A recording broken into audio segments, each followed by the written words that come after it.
Melihat perjuangan Ben yang tak gentar dengan usaha keras istrinya, makin menguatkan soal kabar jika Ben memang masih ingin berada di samping Caca.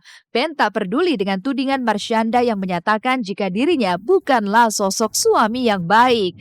Tetapi di saat perjuangan Ben untuk bisa bertemu dengan Marsyanda juga putrinya, terselip kabar jika Marsyanda telah membuka hijabnya dan sudah memiliki kekasih hingga kembali bergejolak perihal kejiwaannya.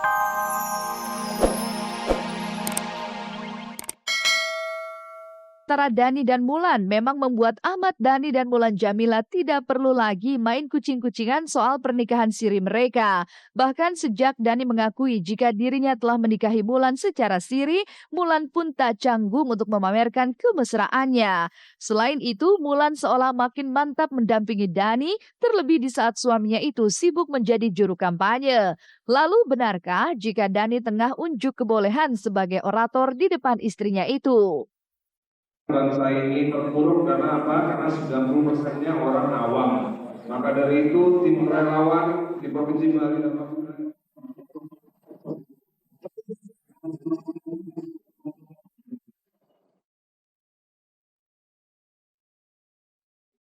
sudah terdah.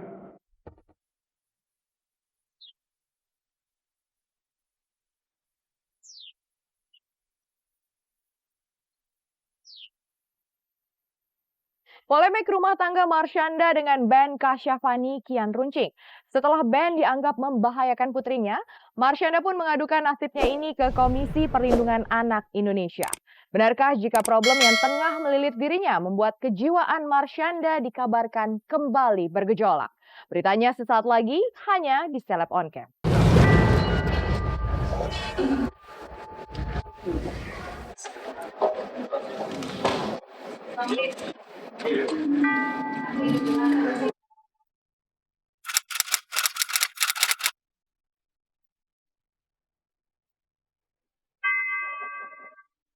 Polemik rumah tangga Marsyanda dengan Ben Kasyafani kian hari kian meruncing saja. Bahkan sidang kedua yang digelar di Pengadilan Agama Jakarta Pusat kemarin, lagi-lagi majelis hakim belum bisa memutuskan nasib akhir rumah tangga mereka. Sidang yang beragendakan pembacaan gugatan itu hanya dihadiri oleh Ben, sementara Caca lebih memilih diwakilkan oleh kuasa hukumnya. Dan sidang selanjutnya akan digelar pada 1 Juli mendatang.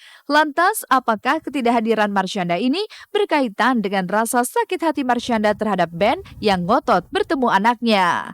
Hari ini sidang pertama pembacaan gugatan, sidang pertama setelah mediasi.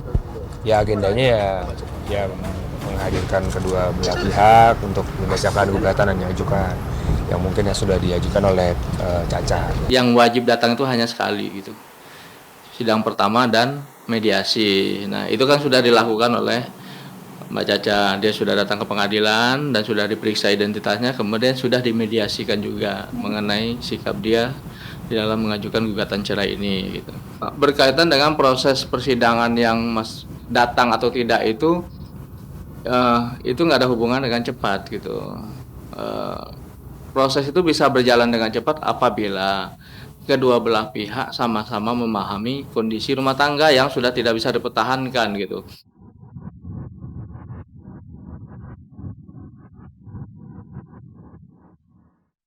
Hubungan Marsyanda dengan Ben pasca Ben menyampaikan unek-uneknya lewat sosial media hingga kini masih diliputi ketegangan.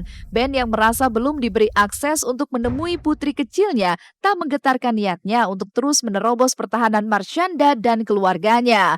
Sikap pantang mundur Ben ini rupanya membuat Marsyanda juga ibundanya Rianti Sofyan takut hingga mengadu ke Komisi Perlindungan Anak Indonesia atau KPAI pada 10 Juni kemarin. Tanggal 10 Juni 2014, hari Selasa kalau nggak salah, kami, saya, Mbak Caca, Pak Kamarusdiana, dan Bu Rianti mendatangi KPAI dengan memasukkan surat pengaduan. Pengaduan artinya dalam hal adanya persoalan antara Mbak Caca dengan Ben berkaitan dengan Shena yang masih usia 1,5 tahun. Itu yang kami sampaikan ke KPAI. Langkah ini sudah tepat gitu, bukan suatu yang kami nggak asal gitu, nggak asal melakukan melapor segala macam, tapi menurut kami adalah ini langkah yang terbaik gitu.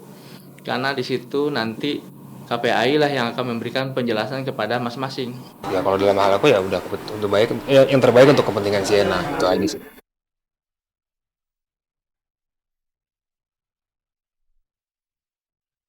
Langkah yang ditempuh oleh Marsyanda ini seolah makin menguatkan soal tudingan Caca terhadap band yang dianggapnya terlalu sembrono hingga bisa membahayakan keselamatan Shena Amera Kasyafani yang baru berusia 1,5 tahun. Bahkan selain ke KPAI, Marsyanda juga telah membawa persoalan ini ke pemerhati anak Kak Seto Mulyadi. Dan atas curahan hati Caca, Kak Seto telah melakukan pemanggilan terhadap band guna meminta klarifikasi soal kisruh yang dihadapi dalam rumah tangganya. Saya dan Ben mencoba berbagi-bagi hari dalam mengurus Siena. Itu memang sempat untuk sedikit waktu itu berjalan. Tapi di tengah-tengah sangat disayangkan Ben tidak menepati janjinya seperti yang sudah kami berdua sepakati.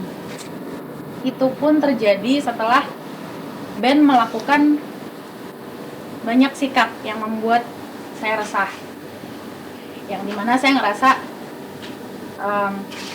kurang tepat rasanya gitu sebagai seorang ayah, sebagai seorang laki-laki kepala keluarga, dia melakukan itu, bahwa Ben memang bukan sosok suami, sosok ayah baik, karena dia mempergunakan Siena sebagai alat.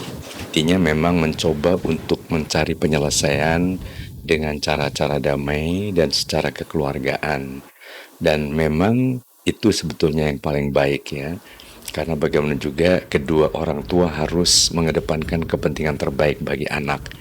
Apalagi ini kan putrinya kan memang lucu, cukup cerdas, dan usianya juga masih sangat dini.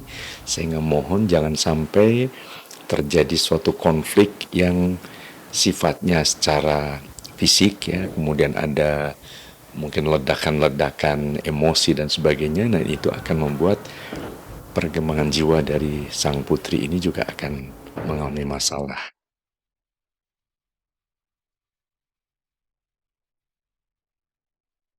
Walaupun Marsyanda telah melibatkan KPAI juga Kak Seto dalam urusan rumah tangganya yang menyangkut keberadaan putrinya, Ben tidak gentar sedikit pun. Pasalnya kemarin Ben langsung menyambangi KPAI usai menjalani sidang perceraiannya. Lantas, benarkah merasa dirinya dalam posisi terpojok? Ben justru memanfaatkan KPAI sebagai wadah untuk menampung curahan hati serta kegundahannya. Yang jelas ada beberapa hal yang kita bicarakan, yang kita diskusikan. Yang jelas kalau sekarang kan keadaannya karena memang aku tidak punya akses untuk bisa bertemu dengan Siena. Ya sekarang harapannya pasti itu menjadi lebih baik lah. Kita tahu bahwa aku juga haknya insya Allah sama. Terus ya selain memang ya Siena ya memang butuh sekali bertemu dengan kedua orang tuanya gitu, mau apapun. Jelas KPI juga pasti akan membantu karena memang ya kita sepaham dalam arti ya anak lebih paling bener, anak tuh memang paling baik berada di tengah kedua orang tuanya kan.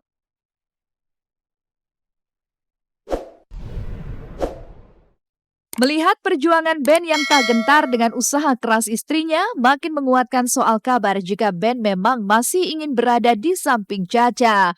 Ben tak peduli dengan tudingan Marsyanda yang menyatakan jika dirinya bukanlah sosok suami yang baik. Tetapi di saat perjuangan Ben untuk bisa bertemu dengan Marsyanda juga putrinya, terselip kabar jika Marsyanda telah membuka hijabnya dan sudah memiliki kekasih hingga kembali bergejolak perihal kejiwaannya. Iya, nggak tahu juga dari mana sumbernya kan, kita kan nggak tahu dari mana sumbernya. Yang pasti dari kita nggak terpengaruh gitu. Dari Mbak Caca sendiri nggak terpengaruh dengan itu, memang karena memang tidak melakukan gitu. Ya aku baca juga itu dari media ya nggak bisa komentar juga sih, cuman ya baca hanya jadi apa ya, adalah kadang kita juga nggak tahu kan memposisikannya, oh ini benar kesalahan, nanti kita ambil. Dan buat aku itu juga termasuk yang ada hubungannya juga buat sama Siena kan. Aku nggak menjadikan aku bisa lebih dekat sama Siena juga. Kita pakai logika rasional aja. Rasional itu berarti yang terbaik sekarang buat Siena apa? Jadi kita kesampaikan perasaan. Sekarang terbaik buat Siena apa? Kita kerjain yang terbaik buat Siena gitu. Jadi kalau tadi pertanyaan yang lain itu kita kesampingkan dulu deh masalah-masalah itu. kita juga kan semakin berpikir, kita semakin sedih, semakin drop, kita nggak bisa kerja, nggak bisa ini, jadi nggak semangat. Kita nggak mau itu, kita masih tetap punya kewajiban sebagai profesional dan juga sebagai suami, dan sebagai ayah, dan sebagai suami sih pengennya.